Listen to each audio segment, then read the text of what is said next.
Now let us move on to the themes of Eel Tail. There is one theme for Eel Tail, which is the slipperiness of nature. In Eel Tail, the speaker uses the evasive and shy nature of eels to illustrate how humanity often fails to fully capture or understand the natural world. So the eel's slipperiness suggests that nature itself is a mysterious place. There is an unbridgeable and a fascinating gap the poem implies between humanity and the animal kingdom. Eels in this poem are both ungraspable and somehow unspeakable. They can't quite be captured in language as well. This kind of wordless mystery, the speaker suggests, is what makes nature so powerful and interesting. Then the eel tail symbols. The first symbol is the moon. The moon is a common symbol of mystery and magic, and the eel's connection to the moon reflects their elusiveness and their otherworldly strangeness. The speaker calls the eels cousins of the moon, for example, suggesting that they are somehow alien, that they don't seem to belong to the earth at all. The speaker adds that the eels always move under cover of the unmoon. This might refer to the time when clouds pass in front of the moon at night, obscuring it from view. The image implies that eels seek out darkness and obscurity and are most comfortable at night or where no one can see them plainly. They like to hide. Another symbol is darkness and shadows. The poem repeatedly links the eels with darkness, which symbolizes the unknown. The eels love blackness. They love to lurk under roofs of aquatic elements and burrow into the darkness the moment you spot them. The speaker also compares them to cables of shadow and long routes of penumbra. These images convey that the speaker can never truly understand these creatures, nor the poem hints can humanity ever truly understand the animal world. Some parts of nature will always be in the dark. Let us move on to the poetic devices and the figurative language present in the poem Eel Tale. The first literary device is repetition. Eel Tale is an extremely repetitive poem. All this repetition makes sense. The speaker insists that it is just about impossible to ever get a good look at the eels. So all you can do is keep looking and looking. The poem keeps circling back on itself, conveying the sense that the eels are continually just out of reach. The word sometimes, twice also followed by you see, sometimes you see, and the phrase you keep, followed by looking or finding, pop up at the start of the poem multiple times. Sometimes you see mudfish. You keep looking and looking for those. Sometimes you keep looking and looking for those. You keep finding those. Sometimes you see. Okay, so the poem also repeats an entire chunk of lines three times, creating a refrain. What is the refrain? And then, as soon as you see them gone, untranslatable his interruptions, unspeakable white chaplets, it's the wind again, and when it clears. So, this is the refrain. The repetition of these lines emphasizes the slippery nature of eels. It's going to come, you're going to just about the time when you're going to be about when you would be very near spotting them, they will soon go back into the burrows and hide from you. They will slip away from you. Next is metaphor. Metaphor. The poem's frequent metaphors help to capture the eel's mysterious nature. The speaker keeps comparing the creatures to other things, reflecting the fact that their essence is difficult to pin down in human language. There is no single way of defining eel on its own. Rather, you will need to compare it with other things to understand the definition and description of eel. For example, the speaker calls the eels preliminary, pre-world creatures, cousins of the moon. The eels look like ancient creatures so old that they are remnants from a world that existed before our own. The poem's metaphors, they create vivid imagery throughout the poem, And readers can picture their long, dark bodies swimming through the water, looking like flowing sea veins, or their whip thin tails like the thin crescent of a waning moon, burrowing back into the blackness that is digging deep into the bottom of the sea.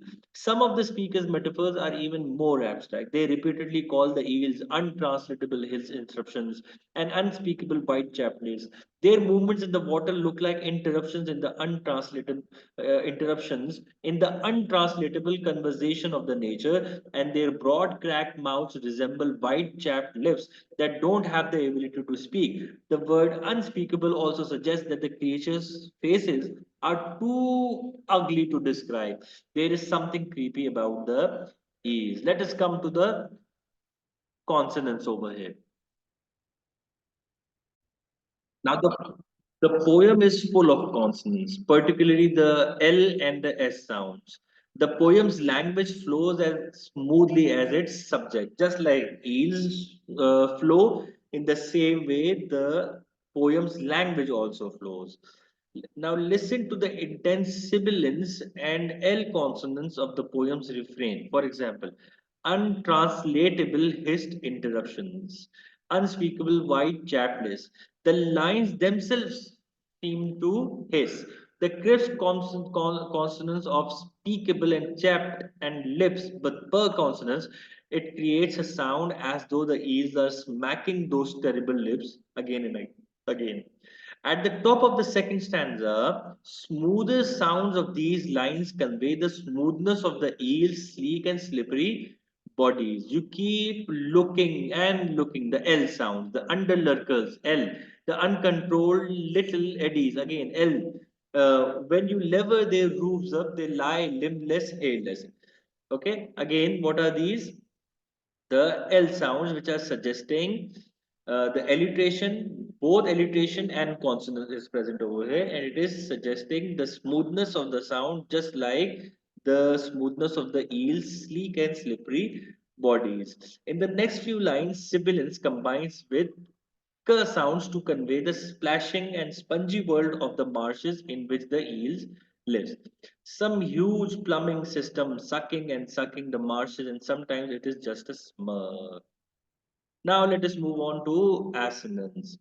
Assonance links words within lines, filling the poem's language with a sense of steady, fluid movement that calls to mind the movement of the eels themselves. For example, in line 2, the short a assonance combines with alliteration of L. Lead lens, so same assonance and the L sound to create a smooth and swift sounding phrase. Then come to enjambment.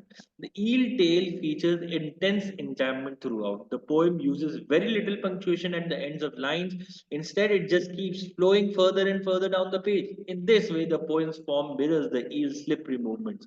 The lines themselves seem to swiftly wriggle out of the reader's grasp. Enjambment further conveys the relentless nature of the speaker's search for the eels.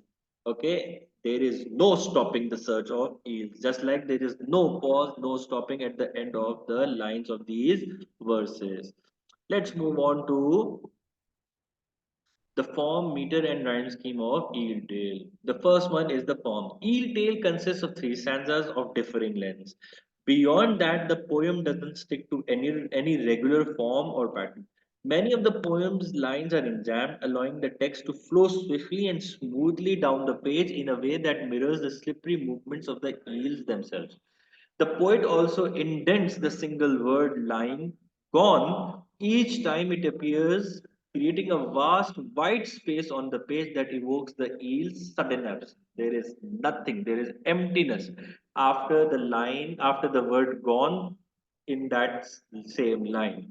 Just like in the when the eels exit suddenly, there is complete absence, nothing to view at. The meter is free. This poem is written in free verse, which means it doesn't use any regular meter. Okay, so free verse, neither there is rhyme scheme over here, nor there is meter. Like the eels, the speaker describes the poem's language itself as slippery and unpredictable. Just like the eels, they are unpredictable. Therefore, you cannot predict the rhyme scheme. The form you cannot predict the meter of the poem. Rhyme scheme. As a verse, as a free verse poem, Eel Tale doesn't have any rhyme scheme. Now let's come to the end, the literary context and the historical context. Literary context. Alice Oswald is a British poet and he is the author of 11 poetry collections. Eel Tale was first published in 2008. Quite a few of Oswald's poems and book length projects reflect the poet's interest in ecology. Her second publication, for example, required years of research into the environmental and social history of the River Dart, which is present in Devon in England, because of which the book is named Dart. The historical context. Uh, Oswald was a trained gardener, okay, and he was a horticulturalist as well. They are the ones who take care of the gardens. She grew up in England countryside, and Oswald's poetry is covered with her connection to and fascination with the natural world. It's very possible that Oswald's research on the river dart for her prize-winning book Dart inspired this particular poem as well. Oswald spent 3 years living by and studying the river. Her focus in Eel Tale Her focus in Eel Tale is on humanity's inability to fully understand nature. It might also reflect contemporary anxieties around climate change and human beings' increasing destruction of the planet and its creatures. If you've got any questions, please feel free to approach.